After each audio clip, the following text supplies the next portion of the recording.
Alright, so here is a question that you gotta kind of use a bunch of different tools with.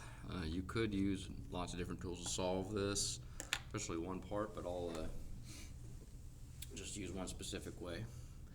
Alright, so there's a tent you gotta build. That's the wrong one. There's a tent you gotta build. And this length here from the one edge of the tent to the other edge of the tent can't be more than 40 feet long. Right, it's got to be a cone. Right, so the diameter of that cone can't be more than 40 foot in diameter. And he wants to have a circle as soon as you enter the tent. He wants to have like a stage, and that stage or an area has to be 15-foot radius, so 30-foot diameter stage. And then at the edge of that stage,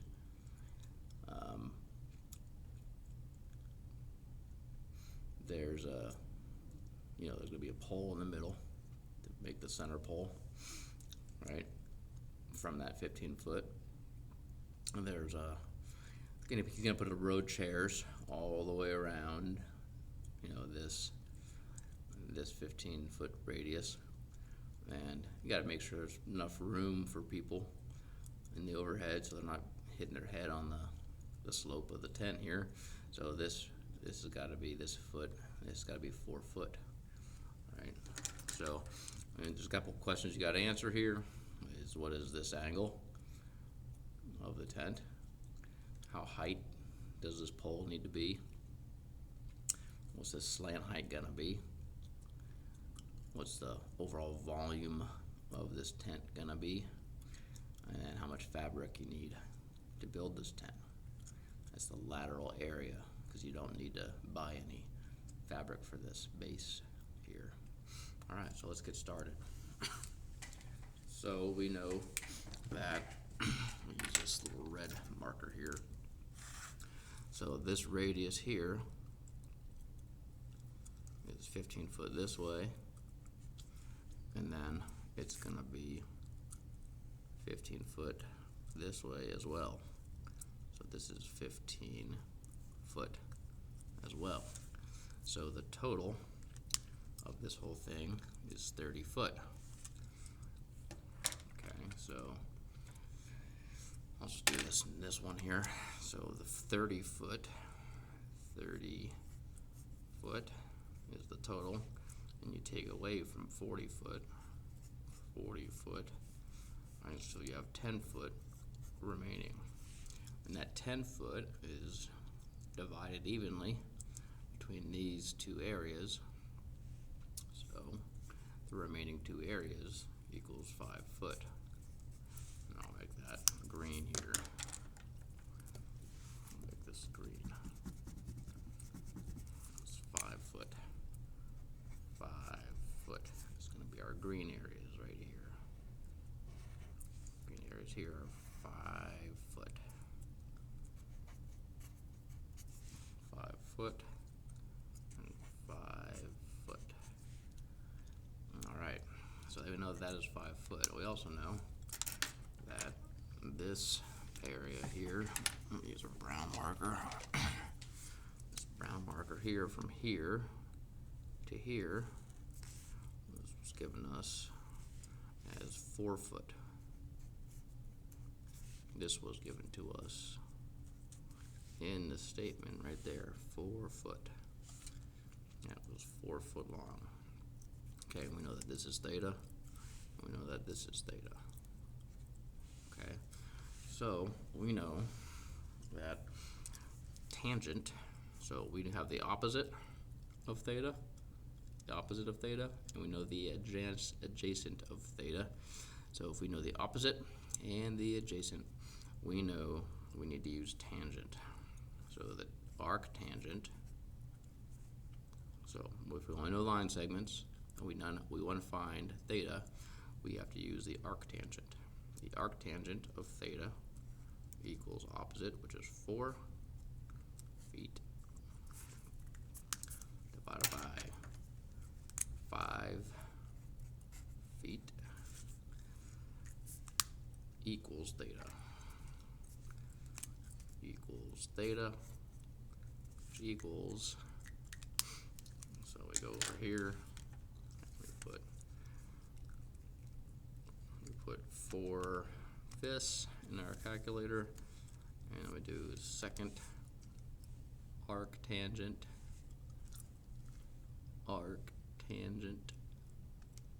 and that's 38.66. 38.66. 38.66 typically degrees.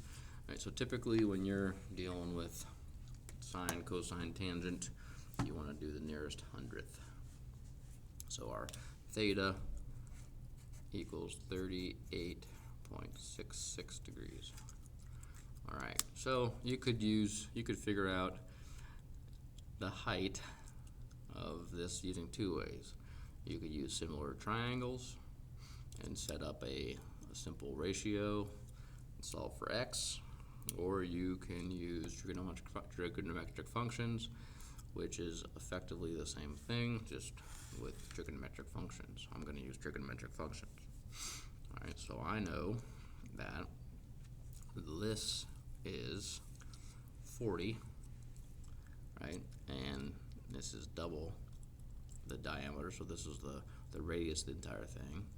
So this is 20. This length is 20. Or I can say, hey, this is 4 and 5, so this is 20. Either way, the length of here to here, let's say the length from here to here is 20 feet. Okay, so our length of this leg, if this is a triangle, right triangle, our length of this leg of this right triangle is 20 feet. Okay, and then we have the other leg of this triangle, which is 20 feet. Okay, this is the hypotenuse. This is the hypotenuse of this triangle. So we have two legs and the hypotenuse of the triangle. Okay, so again, we have a leg and a leg. So we're using two legs of the triangle, we're using tangent. So we'll write our statement down. I'll start using pen here. All right, so start using this pen. And we'll say the tangent of our angle of 38.66 degrees equals, so the tangent of this angle would equal what? Well, it equals the opposite, which is h, divided by our adjacent, which is 20. It's 20 feet, divided by 20 feet. All right, so we've written our trigonometric statement. Now we're going to solve for h. In order to solve for h, we multiply both sides by 20. All right, so that'll get rid of the 20 on this side, and that brings 20 feet equals the tangent of 38.66 degrees equals h. So that's going to equal, so I like to start with the tangent, the function of the degree first. It just makes it put into the calculator a little bit more intuitive. So 38.66 times the tangent. So that's the tangent of 38.66 multiplied by 20 feet equals, that's 16 feet. So h equals 16.00 feet. All right, so this is 16.00 feet. All right, so let's fill in our answers here. All right, so this was 38.66 degrees. This is 16.00 feet. Now what's our slant height? There's two ways to figure this out. We could do Pythagorean's theorem. Pythagorean's theorem would be the slant height equals the square root of, right? So this is the hypotenuse and two legs. So we're going to just square the two legs and add them together. So this would be 16.00 squared plus 20.00 squared, and that equals, so equals 16.00 squared plus 20.00 squared, and that equals, take the square root of that, and that's going to be equals 25.61 foot squared. Or we could do another trigonometric function, which is, so let's do sine. Let's do cosine, because this is what was calculated and rounded, and this was not calculated or rounded. And this was the only thing that was rounded. So we're going to do the cosine.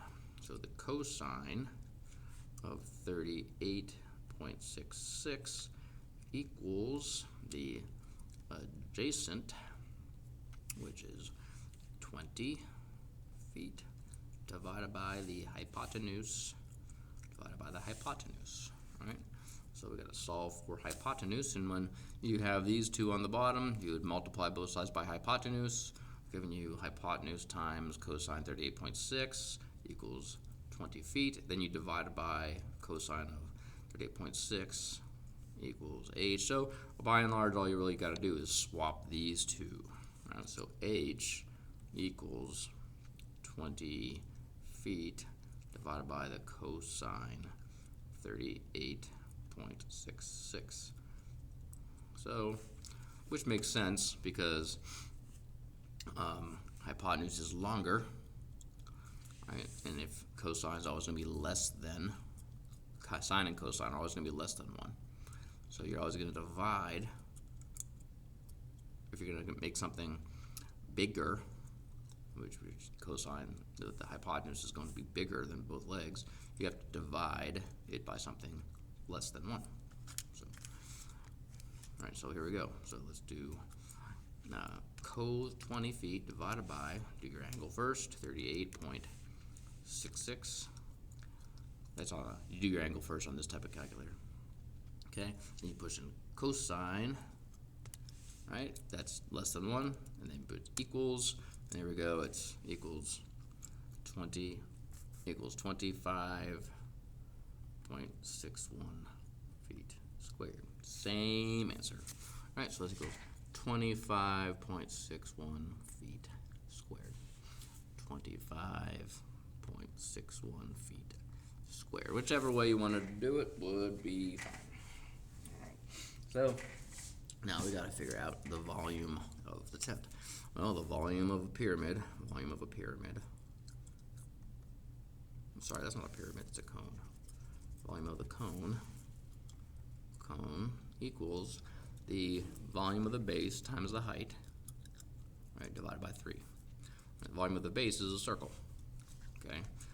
Right, so the circle is pi r squared times the height is 16, right, divided by 3. What is equal to, right, so our radius is, always start with your radius, right, let me do this better. Let me do this with a railroad track. Right, so pi r squared times height divided by 3. That's our equation. So put it into railroad tracks. We have pi 3, right, and then we have 20. Our radius of this is 20, right? 40 divided by 2 is 20. Radius equals 40 feet divided by 2, which equals 20 feet. Okay, so radius is 20 feet squared, and our height is 16 feet. Okay, so now we go 20 feet, 20, so we're going to do 20 feet squared as first. Multiply that by 16 equals, multiply that by pi equals, and divide that by 3 equals, and our value is going to be 6702.06, right? Feet squared times feet is feet cubed, right? So our volume is 6702.06 feet cubed. If you wanted to leave it in pi, it's 20 cubed or 20 squared times 16 equals divided by 3, which is equals 213.3 pi feet cubed. Another way to put it, if you wanted to leave it in pi. Okay, approximately. Or you could also do this. That's also true. No, that's not true. That's not true at all. It's in 1/3. That's true. Okay, so then you could do, and find the lateral area. The lateral area of a cone is the perimeter of the circle times the height of the circle divided by 2.